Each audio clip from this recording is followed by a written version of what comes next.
Hola, ¿qué tal? Muy buen día. Les saluda el profesor Dr. Yoshua Barbosa Meca. El día de hoy vamos a hablar sobre la fisiología respiratoria neonatal. Es menester recordar, como siempre, de que la transición de la vida, la transición del niño a la vida extrauterina es un fenómeno que va a provocar mucho estrés al niño y eso es señal de supervivencia. Respecto a la función respiratoria, en la vida intrauterina, el niño, la función de intercambio que realiza el niño es netamente, vamos a decirlo así, netamente de ensayo. El niño realiza movimientos torácicos, toracorrespiratorios, pero sin intercambio de oxígeno. Y ese movimiento que realiza es para poder ejercitar en este caso a los músculos de la respiración, ejercitar el movimiento respiratorio. Entonces, el niño en el ambiente intrauterino, dentro del vientre materno, realiza ejercicios o simula movimientos respiratorios en donde en realidad entra y sale líquido amniótico. Bien, cuando hablemos de respiración, tenemos que tener en cuenta que la principal función de la respiración es el intercambio gaseoso. Y el intercambio gaseoso va a permitir dos cosas principales. Uno es suministrar el oxígeno tanto a la sangre para que pueda llegar a los tejidos, lo cual se conoce como perfusión, o para extraer el CO2 de esta sangre y poder expulsarla a través de la respiración. Entonces, el intercambio gaseoso va a permitir el movimiento continuo, la movilidad continua de la difusión de gases o elementos que son ya sea que van a aportar o van a favorecer al metabolismo, como en este caso el oxígeno, o que son netamente desechos, como el CO2 y otros gases que pueden expulsarse durante cada ventilación. El intercambio gaseoso tiene tres fases esenciales. La primera fase, que es la fase de ventilación, que es el flujo de entrada y salida del aire por los alvéolos. Por otro lado, la fase de perfusión, que es la función que permite que la sangre de la arteria pulmonar recorra los capilares pulmonares posteriormente, de tal manera que pueda ocurrirse la tercera fase, que es la difusión. Y la difusión permite el traslado, movimiento del oxígeno y CO2 que pasan desde los alvéolos pulmonares hacia la sangre y viceversa, ¿no? Cuando se habla de ventilación o de intercambio, en este caso de CO2 y de oxígeno, recordemos de que el oxígeno difunde desde el alveolo hacia la sangre, hacia el capilar y luego a través de la circulación retornará hacia el corazón y del corazón en las cavidades izquierdas a través del callado aórtico y de la aorta descendente llegarán al resto de los tejidos, ¿no? Sin embargo, el CO2 tiene otra ruta. El CO2 que regresa del corazón, difunde en este caso, hacia el pulmón y llega nuevamente hacia el alveolo para poder salir del pulmón a través de la ventilación. Entonces el CO2 se expulsa del cuerpo, mientras que el oxígeno, como ya sabemos, ingresa hacia los tejidos. Tenemos que tener en cuenta la función del pulmón en este punto del intercambio gaseoso, ya que muchos consideramos al pulmón como un elemento de la ventilación de intercambio, y eso es falso. El pulmón cumple un rol pasivo dentro de la respiración, y este rol pasivo está determinada por la capacidad de elasticidad del pulmón, tanto para el estiramiento como para la retracción de esto. Entonces, el pulmón aporta con la fuerza o la resistencia para oponerse al estiramiento o para oponerse a la retracción. Y esto es solamente generado por un movimiento activo, por un proceso activo, que es el movimiento de la caja torácica, la utilización de los músculos inspiratorios o la elasticidad misma de las unidades alveolares que, como les menciono, forman el elemento activo de la respiración. Y este elemento activo me va a permitir contrarrestar la fuerza a la que se opone el pulmón, en este caso, que es evitar su retracción o su estiramiento. Entonces, para que ocurra la ventilación, para que ocurra el intercambio gaseoso, para que ocurra el movimiento respiratorio, la capacidad de expansión de la caja torácica y de la utilización de los músculos respiratorios, es decir, el trabajo que ejerce los músculos respiratorios, tiene que ser mayor a la capacidad del pulmón de estirarse o de retraerse para que pueda ocurrir esta, ¿no? Para que el pulmón siga manejando, siga manteniendo su rol pasivo dentro de la respiración. Aquí hay un punto que quiero resaltar respecto a lo que siempre hablamos dentro de nuestros temas de estos cursos, a las perlas, ¿no? Las perlas en este caso, las perlas del tema.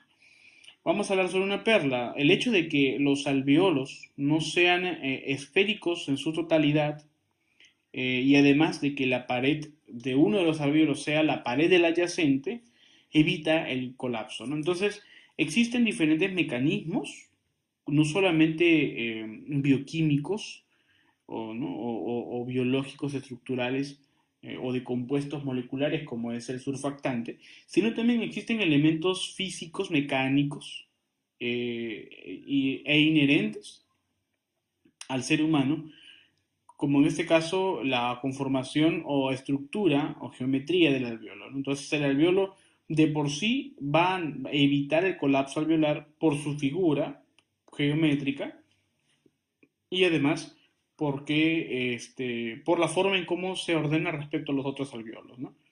Sin embargo, esta característica, esta cualidad de los alveolos no es suficiente para poder evitar el colapso, ¿no? Es solamente un factor más que se agrega a la disminución de la tensión superficial generada por el surfactante. Entonces, por otro lado, cuando hablamos de mecánica ventilatoria, hablamos de los cambios de volumen de aire que se producen a través del cambio de presiones generadas por la acción de los músculos respiratorios. Y, y eso es importante saber que los músculos respiratorios son los elementos activos de la respiración. Y en este caso menciono de que son los músculos respiratorios que permiten tanto la expansión del tórax como su retracción o su elasticidad, que se conoce como reposo, y estos mismos van a generar el movimiento del pulmón, tanto de estiramiento como de retracción. Entonces el pulmón, reitero, forma un elemento pasivo dentro de la respiración. Ahora, este cambio de presiones va a permitir o va a determinar la inhalación, en este caso la ganancia de oxígeno dentro de las cavidades, o la pérdida de este a través de la expulsión del oxígeno a través de estas cavidades. En este caso, cuando aumenta la presión negativa, se da la inspiración, ¿no? Entonces, para que ocurra inspiración tiene que haber una fuerza de estiramiento y el pulmón se llena de aire. Pero para que haya la expiración tiene que haber una fuerza que va a permitir la relajación, y esa relajación expulsa de manera pasiva el aire. Y esa fuerza es generada por una fuerza positiva, es decir, contraria a la fuerza que generó este gasto energético, ¿no? Bien, eh, entonces, ¿qué determina el hecho de que el músculo actúe como elemento activo de la respiración? El conjunto de músculos de la respiración intentan vencer las fuerzas elásticas del pulmón, que actúa como resorte. Este pulmón se opone a las fuerzas de estiramiento y se opone a las fuerzas de retracción, y por eso le mencioné la importancia que tiene el hecho de que el pulmón tenga disculpen, la capacidad de retracción o de estiramiento de la caja torácica de los músculos respiratorios sean mayores que la capacidad de elasticidad o estiramiento y la capacidad de retracción del pulmón, ¿no? Del pulmón en sí, ¿no? Y esto determina muchos aspectos clínicos. Por ejemplo, cómo yo sé que el niño tiene afecciones de la musculatura o tiene afecciones netamente pulmonares estructurales que me están evidenciando un inadecuado intercambio respiratorio. ¿En qué tipo de afecciones voy a encontrar alteraciones, ya sea netamente de los músculos respiratorios y por ende disminución de la capacidad de elasticidad del pulmón? O todo lo contrario, ¿en qué aspectos clínicos, en qué patologías voy a encontrar alteraciones de la capacidad de elasticidad del pulmón que provocan deficiencia respecto a la capacidad de elasticidad de la caja torácica, ¿no? Entonces, cuando hay afectación del pulmón o cuando hay afectación de la caja torácica, el pulmón se ve inhabilitado siempre para poder estirarse y llenarse de aire, en este caso a través de sus elementos o de sus estructuras principales como son los alvéolos. Entonces, sea cual sea la patología, el pulmón siempre va a perder. Lo digo así. ¿En qué sentido? Es de que el pulmón va a tener siempre, va a ser vulnerado o vulnerable a perder siempre su capacidad de estiramiento, ya sea que este mismo sea afectado o que los elementos que permiten su movimiento se vean afectados. ¿Y esto por qué? Porque el pulmón es un elemento pasivo. Entonces, tanto, por ejemplo, un paciente con fibrosis quística como un paciente con alteración del tono muscular va a verse afectado siempre el movimiento de estiramiento o de retracción del pulmón, en ese caso en la persona que estamos observando esa clínica. Y eso, como le mencioné, es muy importante al momento de determinar el diagnóstico, porque mediante la capacidad de observación o eh, mediante mi capacidad de poder encontrar o hallar la etiología de la insuficiencia respiratoria, yo podré determinar y saber cuál va a ser mi actuación, ¿no? Bien, entonces cuando hablo de mecánica ventilatoria, voy a hablar de dos procesos distintos con objetivos comunes, que es en este caso el proceso activo y pasivo de la respiración. Y el proceso activo se ve compuesto o se ve realizado por el movimiento de inspiración. Y el movimiento de inspiración se considera un proceso activo porque va a generar la utilización de energía, va a generar la utilización de ciertos elementos musculares y de capacidad o de la capacidad de vencimiento, es decir, la utilización de trabajo, el trabajo de ciertas estructuras que van a tener que vencer a las fuerzas elásticas de otras. Y en sí, el movimiento mecánica respiratoria, mecánica ventilatoria, está basada en el trabajo de ciertas estructuras para vencer el trabajo de otras, ¿no? Recordemos hasta aquí que la elasticidad del pulmón va a depender de su estructura, va a depender de su tensión superficial, va a depender de su geometría para poder estirarse, ¿no? Entonces aquí viene la ley de Laplace. Cuando nosotros desconocemos cómo se da el proceso de intercambio gaseoso a través de los elementos que permiten ese intercambio, se nos hace más complicado hallar una etiología del problema del paciente.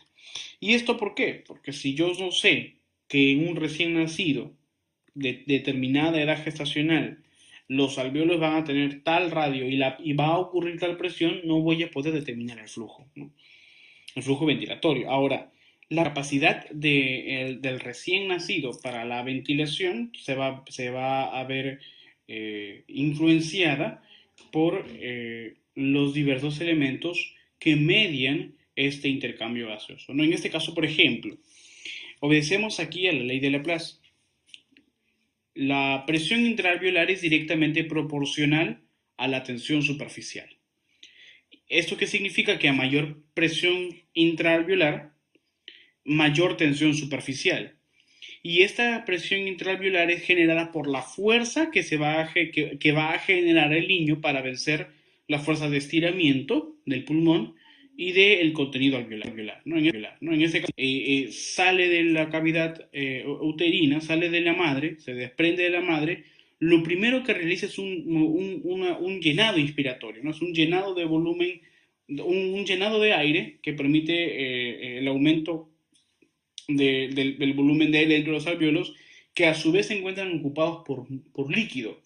Este líquido es líquido amniótico que al momento en que entra aire se va a expulsar, ese aire se va a expulsar y va a ser, va a ser influenciado a través también de la primera expiración. Entonces el niño inspira y expira fuertemente para expulsar el aire, para expulsar la mayor cantidad de agua posible y poder luego manejar o continuar con la ventilación. Es un cambio brusco, es un cambio muy brusco que permite la expulsión de líquido. Y esta presión intraalveolar al principio es mínima. ¿Por qué? Porque no ocupa una, un volumen total dentro del alveolo. ¿Y esto por qué? Mencionaba, la presión intraalveolar es menor porque hay un menor volumen dentro de ese espacio. Ahora, es inversamente proporcional al radio del alveolo. La presión intraalveolar es inversamente proporcional al radio del alveolo y es directamente proporcional a la tensión superficial. Eso quiere decir de que a mayor presión intraalveolar, menor volumen del radio del alveolo. Cuando hay menos volumen o espacio que queda en el alveolo, va a aumentar la tensión superficial y por ende la presión intraalveolar. Eso sucede mucho en los recién nacidos. Independientemente de la secreción de surfactante, el recién nacido va a tener una mayor presión intraalveolar y por ende el flujo se va a ver alterado, ¿no? Porque va a haber menos flujo ventilatorio. Y por eso que el niño necesita hacer respiraciones rápidas, poco profundas, para poder contrarrestar la necesidad de ventilación. Y esto sucede porque el recién nacido prematuro tiene un menor radio alveolar, el recién nacido prematuro tiene por ende una mayor tensión superficial y tiene por ende una mayor presión intraalveolar. ¿Qué ayuda a contrarrestar estos efectos, estos fenómenos? El surfactante, ¿no? El surfactante actuaría disminuyendo la tensión superficial a expensas o independientemente de un radio alveolar, ¿no? Un radio disminuido alveolar, porque el recién nacido prematuro va a mantener su radio, una radio bastante disminuida respecto a un recién nacido a término. Pero conforme se evite el colapso alveolar a través de este aumento exagerado de la tensión superficial en el alveolo, va a permitirse mayor trabajo respiratorio, mayor mejora y por ende maduración, ¿no? Una maduración necesaria para la continuación de la ventilación. Ahora, es muy importante que destaquemos aquí algo. En el recién nacido prematuro, a pesar de que la tensión superficial puede verse disminuida eh, por la suplencia, ¿no? Es decir, por la administración el agente tensioactivo, en este caso el surfactante, aún va a haber alteración o va a haber mayor dificultad también de la ventilación porque el alveolo aún se resiste al estiramiento. A diferencia de un recién nacido a término, el recién nacido prematuro tiene mayor resistencia de estiramiento porque su organismo todavía es inmaduro, ¿no? A menor volumen del alveolo también entonces se da mayor resistencia, ¿no? Bien, respecto al movimiento respiratorio, es muy importante que destaquemos aquí que el movimiento respiratorio se da en función de la elasticidad respiratoria. Y esta elasticidad respiratoria es la capacidad que tiene el sistema respiratorio para poder estirar y contraer. ¿Sí? Entonces, esta capacidad de estiramiento y de retracción que permite la elasticidad respiratoria, es decir, que va a permitir una expansión del volumen de los elementos de la respiración y que por ende van a permitir el mayor flujo posible, va a estar mediado por diferentes elementos. En este caso, Uno, la elasticidad pulmonar. Dos, la elasticidad de la caja torácica. Tres, de la capacidad, es decir, del radio o la luz bronquial o luz alveolar que van a permitir el mayor flujo, es decir, el movimiento libre. O por ende, o por último, el tono muscular, ¿no? Que es la energía que necesita, ¿no? En este caso, el tono muscular es la fuerza o energía que necesita el recién nacido para poder realizar los movimientos utilizando los músculos de la respiración. Entonces, un tono disminuido, una capacidad, o decir, una radio disminuida, una elasticidad menor de la caja torácica y una elasticidad pulmonar menor, característicos de un recién nacido prematuro, estos cuatro elementos alterados, van a provocar una menor elasticidad de la respuesta, una menor elasticidad respiratoria, y esto a su vez se va a ver reflejada en, en un menor intercambio gaseoso, en una exagerada respuesta superficial ventilatoria. Por eso que se justifica en el recién nacido prematuro las elevadas frecuencias respiratorias, etcétera, ¿no? Por otro lado, la compliancia es un elemento que me va a permitir valorar la capacidad en este caso del recién nacido, a resistirse al colapso. El recién nacido, a diferencia del adulto, necesita mayor presión para poder llenar los pulmones al 100%, es decir, para poder completar su capacidad inspiratoria, para poder completar su volumen corriente normal. El adulto tiene una capacidad de que a menor presión, el volumen de inspiración es al 100% rápido, o sea, es decir, se llena al 100%. A menor presión, el adulto tiene un llenado efectivo. El niño no, necesita mayores presiones para poder llenarse completamente. Por otro lado, cuando está el pulmón lleno, llega un momento en donde se produce la expiración, es decir, la expulsión del aire inspirado. Y esta expiración va a permitir de que en este caso el pulmón, llegue a un estado de reposo. Y este estado de reposo se va a caracterizar por mantener la capacidad residual funcional, es decir, el aire contenido después de la expiración.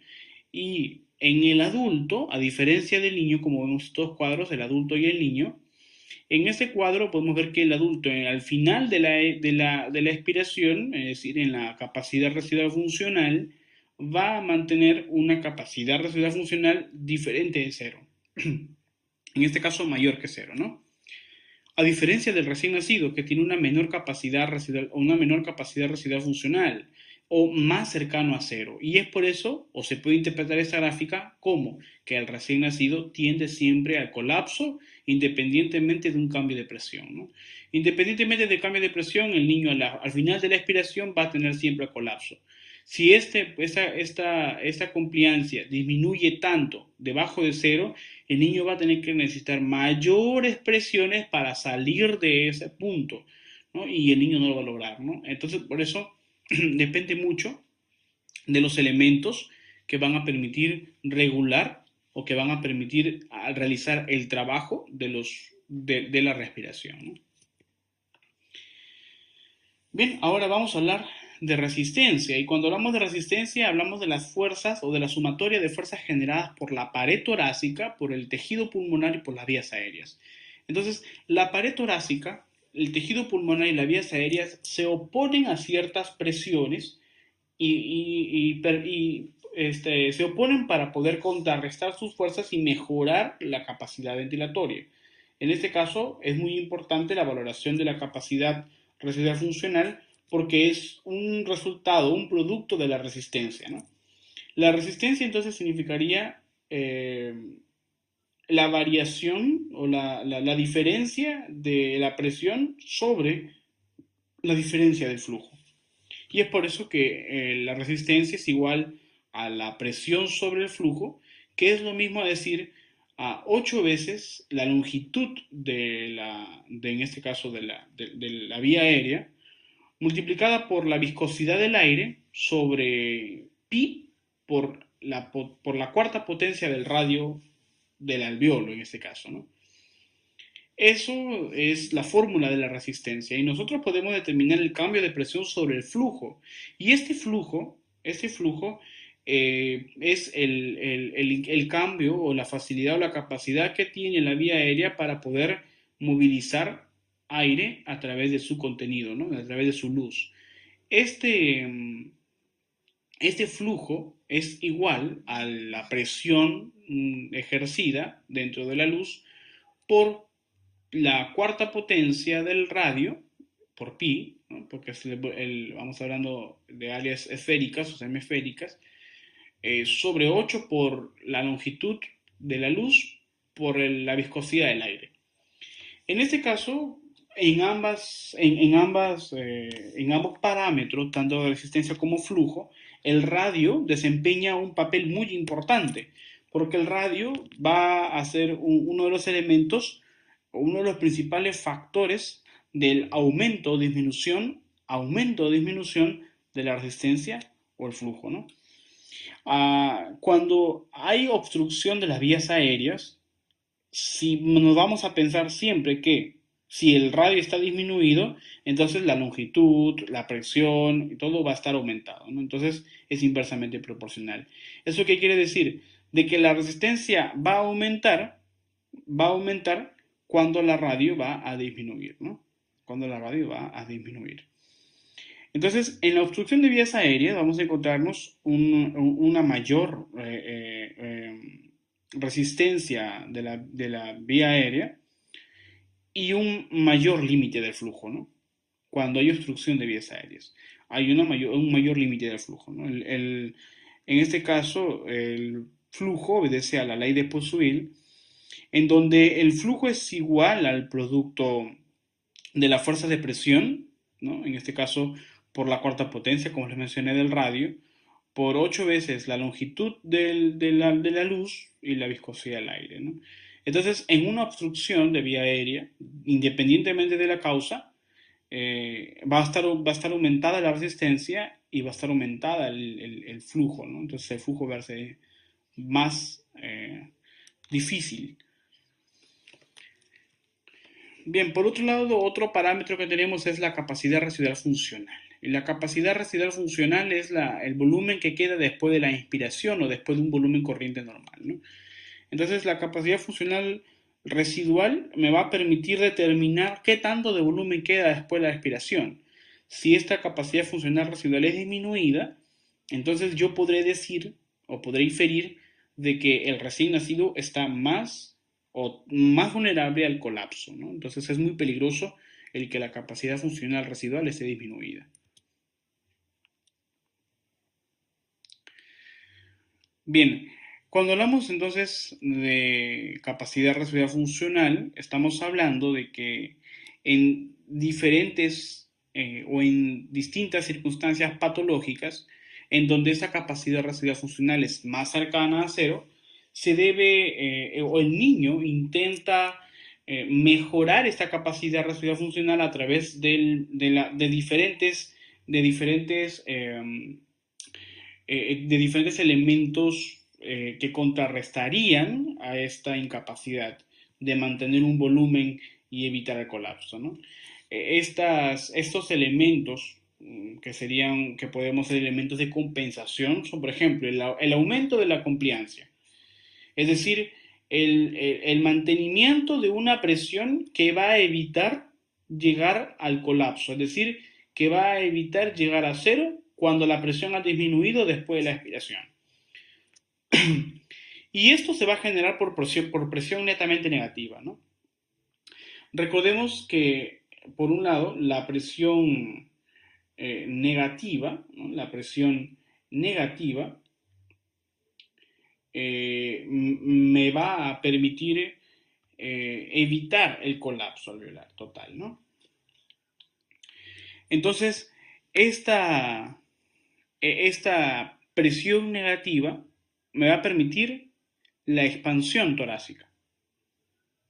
Ahora, cuando hay una alteración de la capacidad funcional residual, aumenta la compliancia, es decir, aumenta la capacidad del niño de evitar que, a pesar de una disminución o una caída de presión, se llegue al colapso. Y como les mencioné, esta caída de presión que intenta evitar que llegue a cero, y que por ende llegaría al colapso, se da a través del mantenimiento de una presión negativa. Y esa presión negativa se mantiene porque ocurre un fenómeno en el cual se resiste la vía respiratoria, o en este caso en su conjunto, se resiste a un total estiramiento, una total retracción, disculpen, que evita el colapso, ¿no? Y este reflejo de distensión final, al final de la expiración, se conoce como reflejo de Erin-Brewer, ¿no? El reflejo de Erin-Brewer me va a permitir evitar el colapso a través del mantenimiento de una presión negativa al final de la expiración. Recordemos de que la presión negativa me va a permitir la inspiración, ¿no? Entonces el tener aire en cierto punto al final de la expiración evita el colapso. Por otro lado, la presión positiva es la presión que permite la expulsión del aire, ¿no?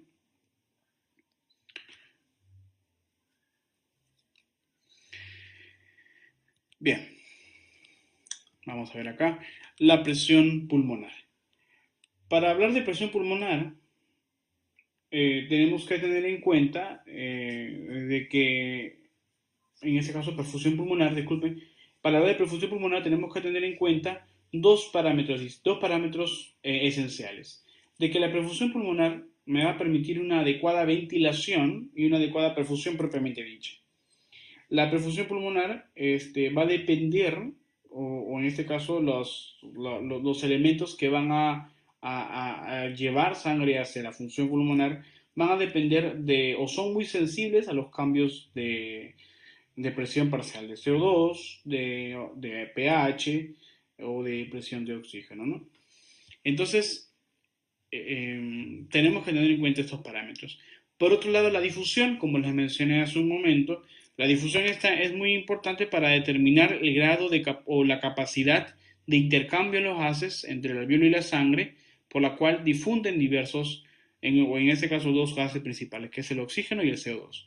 El coeficiente de difusión del oxígeno es de 1 respecto a 21 del CO2. Y es por eso que se menciona que el CO2 difunde con mayor facilidad respecto al oxígeno, ¿no? Bien, respecto al control de la respiración, sabemos de que neurológicamente hay tres elementos que controlan la respiración, ¿no? En este caso, el grupo respiratorio dorsal, que se encuentra en el tracto solitario y que recibe la información de quimiorreceptores. Por otro lado, el centro respiratorio central, que está ubicado en el complejo de Pre-Böttinger y que va a generar el ritmo respiratorio. Y finalmente, el grupo puntino, que incluye el centro neumotáxico y el centro apnéusico, es decir, que un centro que va a permitir el movimiento respiratorio y otro centro que va a permitir la ausencia de esta fuerza para la retracción sola, automática, ¿no?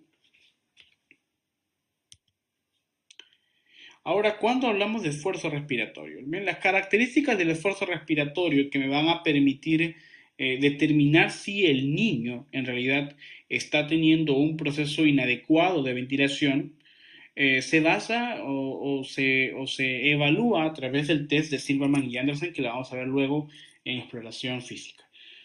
Pero existe un fundamento mediante el cual el test de Silverman y Anderson se basa, es decir, un fundamento que me va a permitir determinar por qué ocurre este tipo de fenómenos y que me van a permitir a su vez determinar qué debo de hacer o qué debo de pensar si es que hay algún otro factor que sea asociado, que no solamente sea el hecho de que hay un mal intercambio gaseoso, o una inadecuada ventilación, ¿no? Sino debe haber elementos que van a estar agregados y que van a permitir determinar la existencia o no de otras afecciones.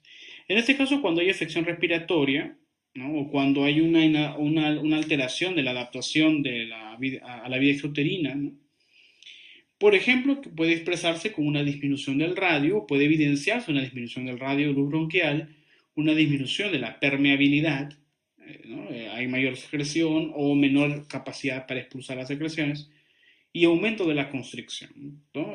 Puede haber un proceso trágico o un proceso de estrés, de sumo estrés al momento del nacimiento y hay constricción de las vías aéreas. Esto va a provocar que el niño aumente la fuerza inspiratoria para poder suplir esa necesidad. Y esta función de aumento de la fuerza inspiratoria que ocurre siempre en el recién nacido permite la utilización o se permite por la utilización de músculos respiratorios. En este caso, músculos de la inspiración, el esternocleidomastoideo, los intercostales, etcétera, ¿no?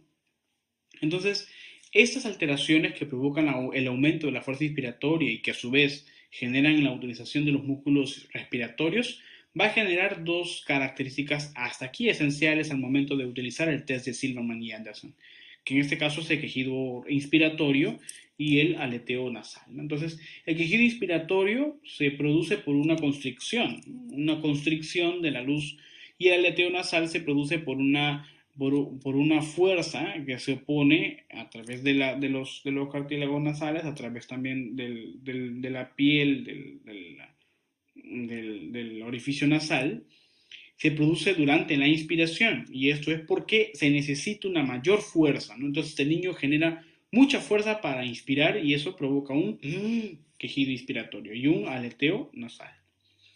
Por otro lado, el objetivo de esta utilización de estos músculos respiratorios que provocan quejido y aleteo nasal es evitar el colapso, ¿no? Entonces, el niño, al realizar ese quejido respiratorio o al realizar ese aleteo nasal, retrasa en sí el proceso inspiratorio y por ende evita el colapso, ¿no?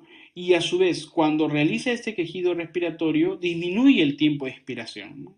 ¿Y por qué disminuye el tiempo de expiración? Porque hay disminución también del volumen inspirado, entonces no va a haber un adecuado volumen de expiración. Y aquí es donde actúa entonces el proceso expiratorio. Una vez que el niño termina la inspiración corta, por un proceso de constricción, ¿no? Y un proceso de, ¿no? Lo que se dice como que lo vamos a decir como quejido, o sea, de un quejido, el niño no inspira bien. Si hay un aleteo nasal, el niño no inspira bien. Entonces significa que el niño va a respirar con tanta fuerza, pero en un volumen muy corto. Y termina la inspiración y se genera la expiración. Entonces, si el niño inspira menos volúmenes, la expiración también va a ser con menos volúmenes. Hasta aquí, hasta aquí, en el momento total de la expiración, el niño expiró todo, pero se va a generar pronto el mecanismo de distensión o de reflejo de distensión de Erin-Brewer, ¿no? Entonces este reflejo va a provocar el momento final de la expiración y en la generación de una nueva fase inspiratoria una retracción sifoidea. Entonces, si vemos los movimientos sincrónicos en la evaluación del Silverman y Anderson, vamos a ver que primero se observa un quejido inspiratorio y un aleteo nasal y posteriormente una retracción sifoidea. Y eso sucede en el mismo orden en que se da la inspiración y la expiración, ¿no?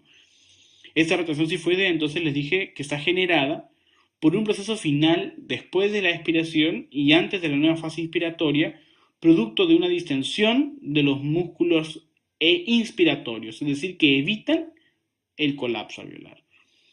Entonces, ¿qué voy a observar hasta aquí en el esfuerzo respiratorio? Según el test de Silverman-Anderson, así como otros elementos, una disminución de la capacidad residual, eso va a haber, de por sí va a haber, ¿no? El niño no tiene una adecuada ventilación, no tiene una adecuada expiración, entonces la capacidad residual funcional va a verse disminuida porque disminuye el volumen corriente, ¿no?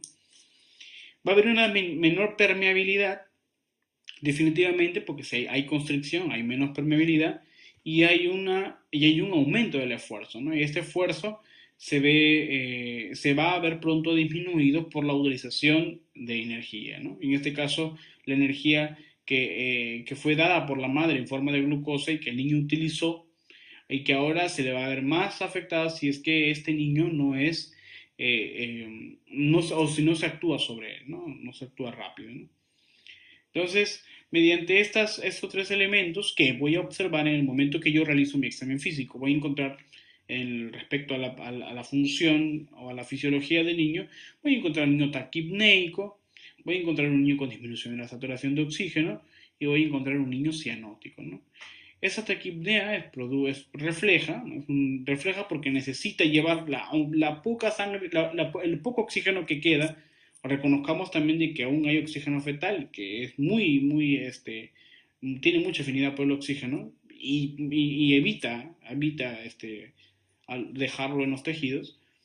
Esta hemoglobina fetal además de la disminución o de la incapacidad ventilatoria y además de sus elevados niveles de hemoglobina al nacer, pueden provocar taquipnea, ¿no? Para poder llevar la mayor cantidad de sangre hacia los tejidos, ¿no? Aunque un poco inservible, pero es un acto de compensación, ¿no?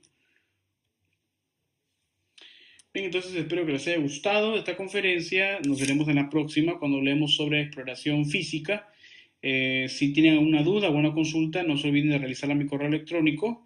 Se despide profesor Dr. Joshua Barbosa Meca. Nos vemos. Muchísimas gracias.